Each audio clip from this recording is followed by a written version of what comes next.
Welcome to Prince Jordan House. Exercise number 11 and 12, October 2021. 100 words a minute. Already uploaded 80 words a minute in our YouTube channel Prince Jordan House. Be ready? 100 words a minute. Start. The main purpose of the United Nations is to build up a world without war, a world based on the cooperation of nations and peoples. It is merely a world where war is kept in check by a balancing of armed forces. It is much deeper than that. It is a world from which the major causes of war have been removed and social structures built up which further peaceful cooperation within a nation as well as between nations. In the preamble of the Constitution of the UNESCO, it is stated that war begins in the minds of men. That is essentially true and ultimately it is necessary to bring about the change in our minds and to remove fears and apprehensions, hatreds and suspicion. Disarmament is a part of this process, for it will create an atmosphere of cooperation. But it is only a step towards our objective, a part of the larger efforts to rid the world of war and the causes of war. In the present context, however, disarmament assumes a very special importance for us, overriding all other issues. For many years past, there have been talks on disarmament, and some progress has undoubtedly been made in so far as the plans and proposals are concerned. Still, we find that the race of armaments continues, as also the efforts to invent even more powerful engines of destruction. If even a small part of these efforts was directed to the search for peace, probably the problem of disarmament would have been solved by this time.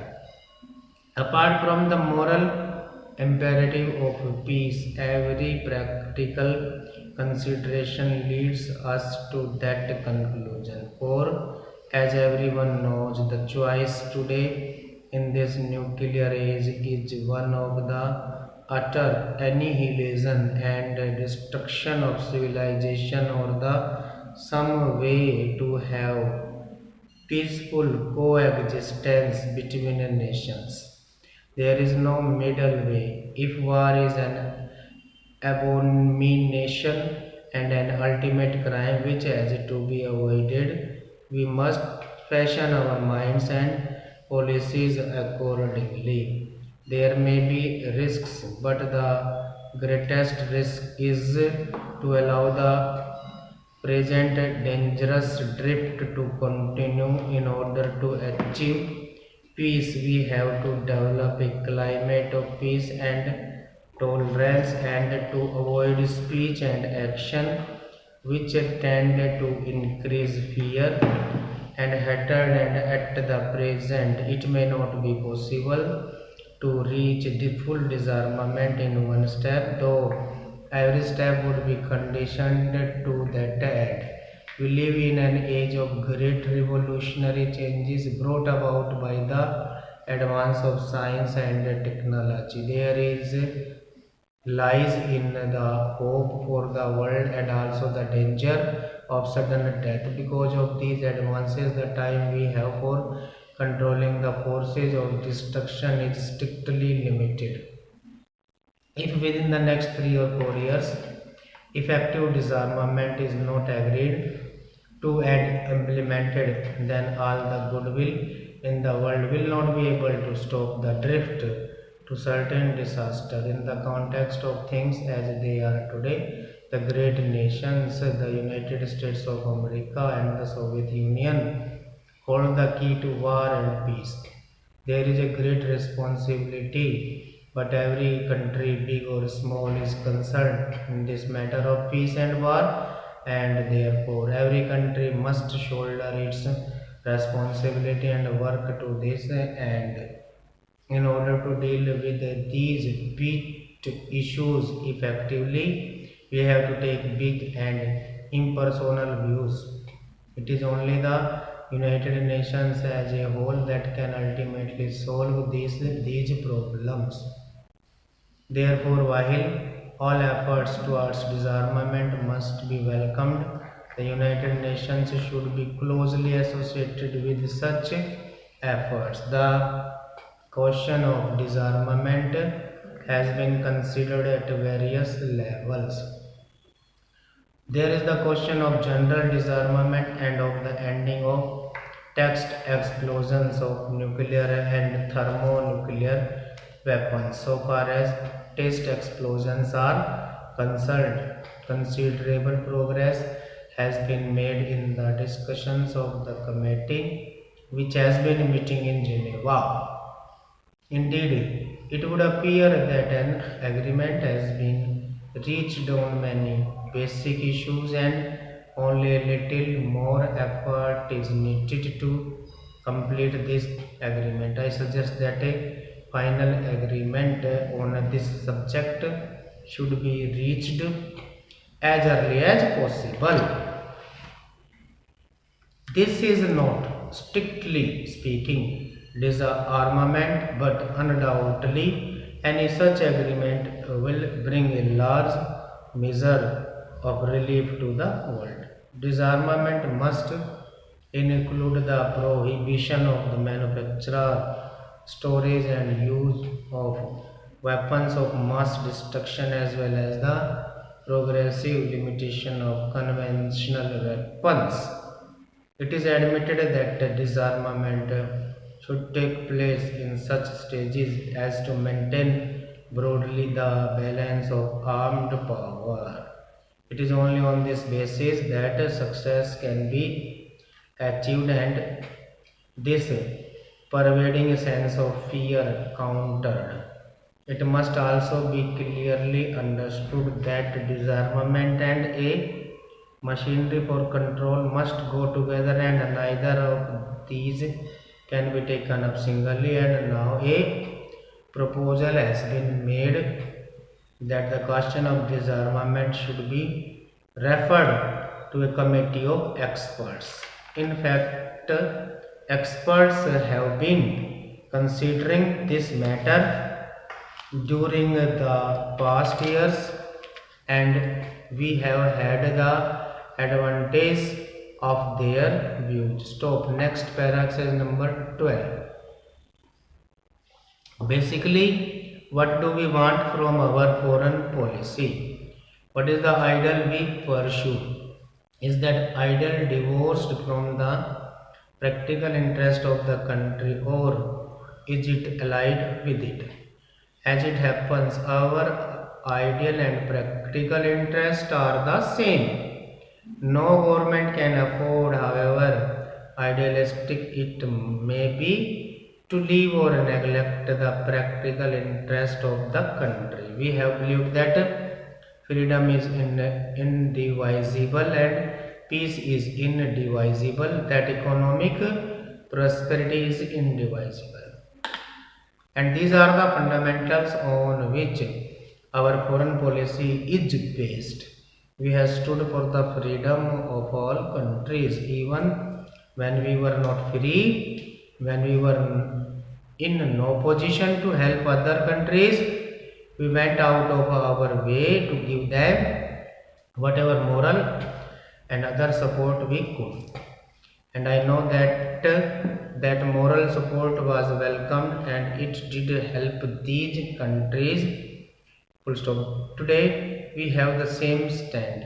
We know that joining together with the Afro-Asian group is not going to immediately strengthen any of the countries who belong to that group. But we know that there is no other way of strengthening them either. We share the common problems, common difficulties, common threats, having stability within our country and by having economic progress. We think we can have stability and progress only if we take a particular economic path, the path of socialism, through which we give social justice to our people. It is the same social justice in the international sphere for which we stand. We believe that while there is poor nations and rich nations, there is bound to be tension. There is not only tension between the poor and the rich, but there is tension among the rich because of their desire to control or to influence the developing nations. This is how in the past most wars took place, and this is the reason for much of the tension today. Yet you find that in spite of this tension, again and again countries try to follow the path which we have advocated, namely the path of conciliation and of trying to solve problems by means of negotiation rather than by war. In my Independence Day speech, I spoke about two recent events. No two countries could have fought more bitterly than the Soviet Union and Germany. Now, foreign policy has to be based on one's historical and geographical background. That is, we see the world from where we are. Other countries see the world from where they are. So we cannot possibly see it from exactly the same angle. We have certain countries for our neighbors. So it is important what a relationship we have with our neighboring countries. If we are a long way from other countries, we can look at them from different angles. We also find that in the making of the foreign policy of any country, and perhaps especially of India, there are certain intangible elements which are just as important or decisive in forming our point of view. It perhaps is easier to pursue foreign policy and fashion our relations with other countries if one is a rich and a powerful nation.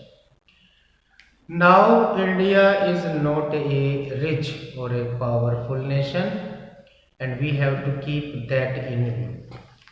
It is no use going as we are, but we have made up for our lack of riches and power with some other quality. Earlier, because we were in the forefront of the freedom struggle that gave us a certain influence.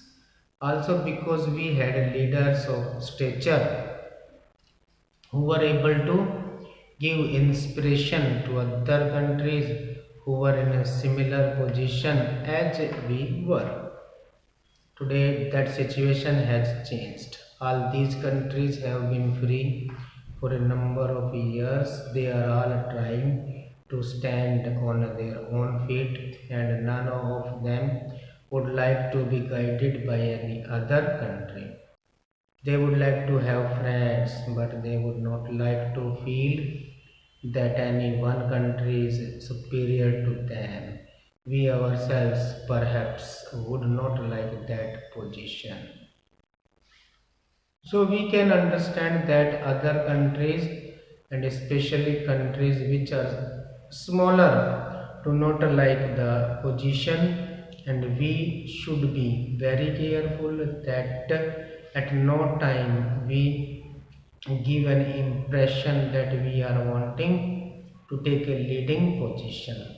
That would immediately mean that we are trying to push them towards a somewhat backward position. So when we find ourselves in the situation which were in, that is in an extremely difficult economic and political situation where you do not have power, then either you have to stand firm on your convictions and try to strengthen yourself, or you strengthen yourself through alliances. As I said earlier, there are people in our country who think that we would ally ourselves with some people, and perhaps that way we would be safer. And I think the feeling of security which one would get could be rather decisive. Stop.